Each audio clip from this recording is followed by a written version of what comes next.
सुकृति अपने पिताजी के साथ इलाहाबाद में रहती थी।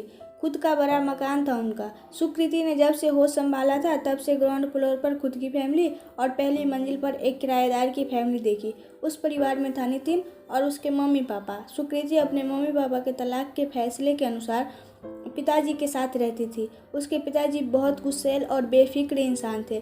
फैसले के अनुसार सुकृति को रख तो लिया था पर कभी उस पर ध्यान नहीं देते थे।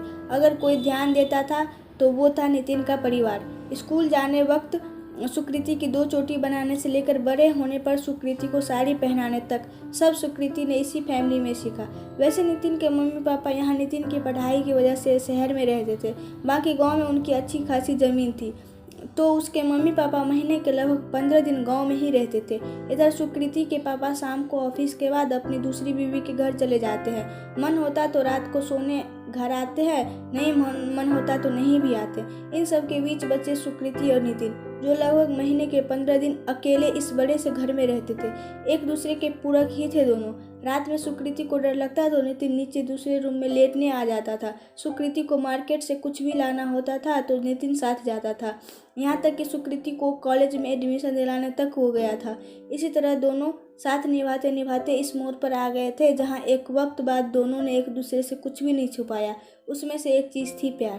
पर दोनों में से किसी ने शादी के बारे में नहीं सोचा था, न ही इस बात पर कभी गौर किया था। खैर, सुकृति का कॉलेज खत्म हुआ और आज उसके पिताजी ने लड़के वालों को देखने के लिए एक मंदिर में बुलाया है। नितिन मन ही मन में मना रहा था कि चाहे कैसे भी ये रिश्ता कैंसिल हो जाए और उसे एक मौका मिले वो करने का जो उसे पहले कर देना चाहिए था। वो सुकृति को किसी और का होते हुए नहीं देखना चाहता था। खैर, सुकृति के कहने पर उसको मंदिर तक बाइक पर ले गया क्योंकि सुकृति के पिताजी को कोई फिक्र नहीं थी। वो तो बस जान छुड़ा रहे थे सुकृति की शादी करके सीधा अपनी बीवी के घर से ही आ गए थे, वो भी दिए गए वक्त पर। वहाँ पहुंचकर पता चला कि आज लड़के वालों के घर में कोई बीमार हो गया है तो प्लान आगे के लिए शिफ्ट हो गया। सुनकर उसके पापा वापस चले गए अपनी बीवी के घर और नितिन को बोला सुकृति को घर ले जाए। आज भगवान ने नितिन की सुन ली। दोनों ने सोचा आए ही है तो क्यों ना मंदिर के दर्शन कर ले। वो मंदिर के दरवाजे पर खड़े थे कि नितिन बोला, आओ सुक्कू, आज 7वां फेरा पूरा करे। शायद भगवान भी यही चाहते हैं। सुकृति बोली, 7वां फेरा कैसे, बताना तो, क्या ही बोले जा रहे हो नितिन तुम। नितिन, हाँ 7वां फेरा। पता है सुकृति, पहला फेरा हमने जब लिया था जब हम आंगन में पकड़म पकड़ाई खेल रहे थे। उस आम के पेड़ के न जाने कितने चक्कर लगा डाले थे हम दोनों ने और आखिर में मैंने तुम्हें पकड़ ही लिया था। वो था हमारा पहला फेरा।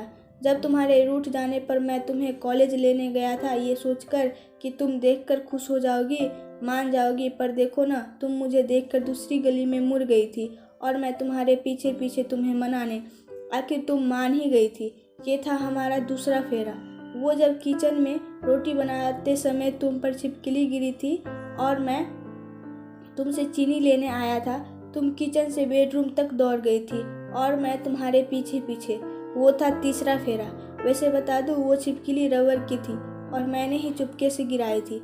वो जब मूवी हॉल में हम दोनों सीट्स के लिए झगड़ रहे थे, आखिरकार फैसला हुआ कि इंटरवल के पहले तुम मेरी सीट पर और मैं तुम्हारी। इंटरवल के बाद फिर अदला बदली। वो जो अदला बदली थी वो प्यार की थी, रोमांस की थी, जिद की थी। वो था चौथा फेरा। जब पहली बार मैंने तुम्हारा हाथ पकड़ कर तुम्हें किस करने की लाख कोशिश कर रहा था और तुम नखरे करते हुए मुझे नीचे से ऊपर तक दौड़ा रही थी, नखरे कर रही थी, आखिर मैं जीत ही गया था। फिर जब तुमने मुझे प्यार से गले लगा ही लिया था, वहाँ पूरा हुआ था 5वां फेरा। वो जब तुम अचानक रात में बीमार हो गई थी और कोई घर में नहीं था, कोई साधन भी नहीं मिला था, मैंने तुमको गोद में लेकर हॉस्पिटल के चक्कर काट रहा था, वहाँ पूरा हुआ था 6ठा फेरा। आओ आज मंदिर के चक्कर लगाकर अपने 7 फेरे पूरे करते हैं। इतना तो करोगी ना मेरे लिए। मैं जानता हूँ तुम अपने पिताजी के खिलाफ नहीं जाओगी, पर अगर तुमने आज मेरे साथ ये 7वां फेरा ले लिया तो यहाँ बैठे बैठे भगवान की कसम मैं तुमको कहीं जाने नहीं दूंगा। सुकृति को ज़्यादा समय नहीं लगा कुछ भी सोचने में। आखिर जिसके साथ बचपन बीता है, जो एक बाप भाई माँ की तरह सुकृति के साथ हमेशा रहा है, उसको सुकृति कैसे ज़िंदगी भर के लिए अकेला छोड़ देती। जिसको हमेशा से वो प्यार करती आई है, उसको अकेला तड़पता कैसे छोड़ दे, वो भी उस इंसान की बातों के लिए जिसने सुकृति का सुख दुख तक नहीं पूछा कभी। सुकृति ने आंखों के आंसू पोंछते हुए नितिन को साड़ी के पल्लू संभालने का इशारा करते हुए बोली, इतनी देर क्यों लगाई पागल, मैं तो कब से हाँ बोलने की प्रैक्टिस करके बैठी हूँ। और फिर उनके इसका 7वां फेरा पूरा हुआ।